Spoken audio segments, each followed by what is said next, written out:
1 नवंबर 2023 दो female astronauts international space station से निकलकर स्पेस वॉक कर रही थी। स्पेस स्टेशन पे मेंटेनेंस वर्क करते कुछ ही देर हुआ था जब उन एस्ट्रोनॉट्स की ग्रिप से सूटकेस के साइज का एक टूल बैग फिसलकर स्पेस में चला गया। ये टूल बैग अब पृथ्वी के चारों ओर एक सैटेलाइट की तरह चक्कर लगा रहा है। इस टूल बैग का सरफेस बहुत शाइनी है, जिससे ये अलग से आसमान में चमकता हुआ दिखाई दे रहा है दोस्तों। इतना कि अगर आप थोड़ा ध्यान से एक अच्छे बाइनोकुलर से आसमान की ओर देखेंगे तो आपको ये दिखाई भी पड़ जाएगा।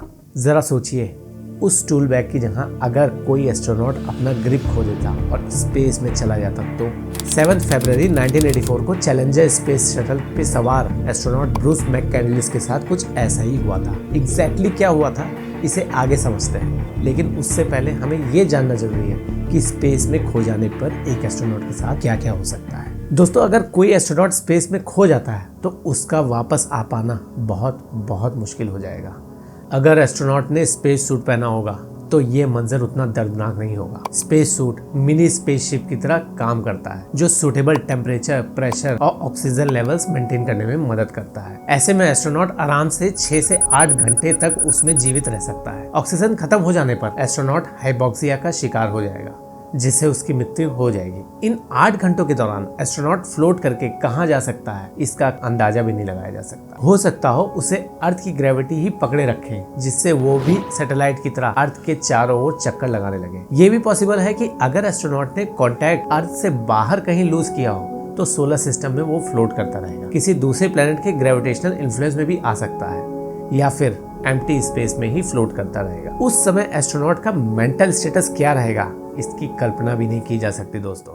अगर एस्ट्रोनॉट ने स्पेस सूट नहीं पहना होगा तो मंजर बेहद खतरनाक होगा। बिना स्पेस सूट एस्ट्रोनॉट 1 मिनट से भी ज्यादा नहीं जीवित रहेगा, लेकिन इस शॉर्ट टाइम में बिताया हर एक सेकंड उसे पहाड़ जैसा महसूस होगा। एस्ट्रोनॉट इंटेंस कॉस्मिक रेडिएशन का शिकार हो जाएगा। दोस्तों, प्रेशर कम करने पे लिक्विड्स कम टेम्परेचर में ही बॉयल करने लगती हैं। अगर प्रेशर बहुत कम हो जाए तो ये पॉसिबल है कि लिक्विड नॉर्मल टेम्परेचर्स पे ही बॉईल कर जाए।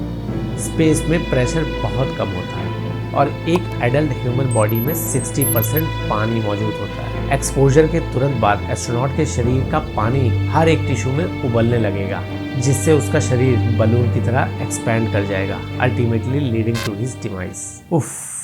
एस्ट्रोनॉट को ऐसे भयानक एक्सपीरियंसेस ना करना पड़े, इसे इंश्योर करने के लिए कई सेफ्टी मेजर्स लिए जाते हैं। एस्ट्रोनॉट्स जब भी स्पेस वॉक करने के लिए स्पेस स्टेशन से बाहर आते हैं तो उनके बॉडी से एक मोटी ब्रेडेड स्टील की टेथर अटैच करी जाती है, जिसका दूसरा हिस्सा स्पेस स्टेशन या स्पेसशिप से अटैच्ड होता है। ऐसे में एस्ट्रोनॉट्स फ्लोट करके स्पेस में खो नहीं सकते हैं। अगर एक्सीडेंटली ये टेथर टूट भी जाता है तो एस्ट्रोनॉट्स को बचाने के लिए एक और तरीका होता है, एक इमरजेंसी जेट पैक सिस्टम, जिसे सेफर कहते हैं। इसे एस्ट्रोनॉट्स बैकपैक की तरह अपने पीठ पे पहनते हैं। इसमें छोटे थ्रस्टर्स होते हैं जो एस्ट्रोनॉट को स्पेस में मूव करने में मदद करते हैं। स्टील टेथर के टूटने पे एस्ट्रोनॉट्स इस जेट पैक के डायरेक्शन को एक छोटे से जॉयस्टिक से कंट्रोल कर सकते हैं और उसे कंट्रोल करके स्पेस स्टेशन में वापस आ सकते हैं। अगर अनफॉर्चुनेटली जेट पैक भी काम करना बंद कर देगा या फिर एस्ट्रोनॉट इस दौरान बेहोश हो जाता है और सेफर को ऑपरेट नहीं कर पाता है, तो उसे बचाने के लिए बाकी एस्ट्रोनॉट्स एक रेस्क्यू ऑपरेशन एग्जीक्यूट कर सकते हैं। ये सेफ्टी मेजर्स इतने फुल प्रूफ हैं कि आज तक ऐसा कोई हादसा नहीं हुआ है जहां कोई एस्ट्रोनॉट हमेशा के लिए स्पेस में खो जाए। हम प्रार्थना करते हैं कि ऐसा कोई हादसा कभी हो भी ना। रही बात एस्ट्रोनॉट ब्रूस मैककैंडलिस की, तो उन्होंने जानबूझकर अपने आप को स्टील टेथर से डिस्कनेक्ट किया था, जिससे वो चैलेंजर स्पेस शटल से 320 फीट दूर जाकर